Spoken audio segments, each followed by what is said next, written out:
ত্রয়োদশ জাতীয় সংসদ নির্বাচনের কর্মপরিকল্পনা বা রোডম্যাপ ঘোষণা হয়ে গেছে।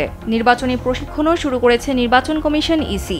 রাজনৈতিক কৌশল হিসেবে নিজেদের অবস্থানে কোনো দল অনড় থাকলেও ভেতরে ভেতরে অনেকেই নির্বাচনমুখী।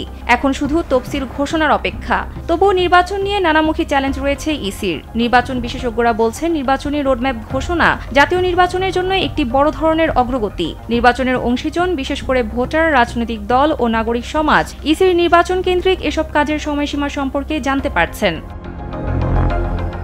তবে রোডম্যাপই শেষ কথা নয়। এখন পর্যন্ত জাতীয় নির্বাচন নিয়ে রাজনৈতিক অঙ্গন, চায়ের আড্ডায় নানা শঙ্কার কথা শোনা যায়। অনেকেই নির্বাচন নিয়ে এখনো নানা সন্দেহ পোষণ করছেন। পিআর ইস্যু, উচ্চকক্ষ, নিম্নকক্ষ সহ নানা ইস্যুতে ফেব্রুয়ারিতে নির্বাচন নিয়ে সন্দেহের কথা জানাচ্ছেন কেউ। ওয়ালটন এখন দেশের সীমানা পেরিয়ে পৌঁছে গিয়েছে 50টিরও বেশি দেশে। ওয়ালটন, ঘরে ঘরে, বিশ্বজুড়ে। এছাড়া আইন শৃঙ্খলা পরিস্থিতি সহ নানা বিষয় নির্বাচনের সঙ্গে জড়িত।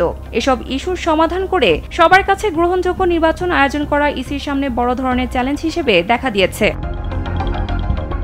নির্বাচন বিশেষজ্ঞরা বলছেন, পরিবর্তিত প্রেক্ষাপটে ত্রয়োদশ জাতীয় সংসদ নির্বাচনকে গ্রহণযোগ্য করতে নানামুখী চ্যালেঞ্জ রয়েছে কমিশনের সামনে। এর মধ্যে উল্লেখযোগ্য হচ্ছে ইসির ওপর আস্থা ফেরানো, আইন শৃঙ্খলা পরিস্থিতি নিয়ন্ত্রণ, লেভেল প্লেয়িং ফিল্ড তৈরি, রাজনৈতিক দলগুলোর মধ্যকার অনাস্থা ও সংকট নিরসন করা, ভোট কেন্দ্রে ভোটার উপস্থিতি বাড়ানো এবং সর্বোপরি নির্বাচন পর্যবেক্ষক সহ দেশ বিদেশে নির্বাচনকে গ্রহণযোগ্য হিসেবে তুলে ধরা।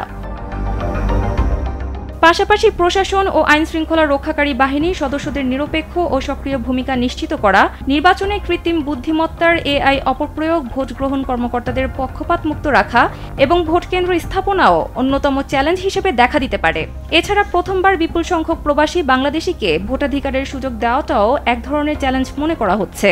রয়েছে প্রথমবারের মতো কারাবন্দীদের ভোটাধিকারের নিশ্চিতের বিষয়টিও।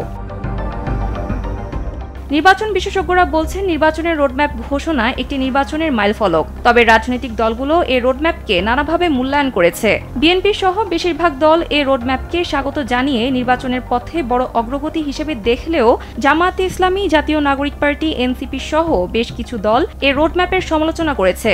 জামায়াত পিআর পদ্ধতির কথা মাথায় রেখে আরেকটি রোডম্যাপ দেওয়ার দাবি জানিয়েছে। আর রোডম্যাপের মাধ্যমে প্রতিশ্রুতি ভঙ্গ করা হয়েছে বলে মন্তব্য করেছে এনসিপি। নির্বাচন ব্যবস্থা সংস্কার কমিশনের প্রধান ও জাতীয় ঐকমত্য কমিশনের সদস্য ডক্টর বদিউল আলম মজুমদার কালবেলাকে জানান, সুষ্ঠু নির্বাচন করা শুধু ইসির নয়, সরকারের জন্য চ্যালেঞ্জ। তার মতে রাজনৈতিক দলগুলোর অনেকের সুযোগ নিতে পারে সুযোগ সন্ধানীরা। আরও বলেন, রাজনৈতিক দলগুলো যদি সমাধান বা ঐকমত্যে না আসতে পারে সেটি হবে দুর্ভাগ্যজনক। এমনটা হলে অতীতের মতো দলগুলোর সঙ্গে দেশ এবং দেশের জনগণকেও মাশুল দিতে হবে। সানজিদা ইসলাম, কালবেলা।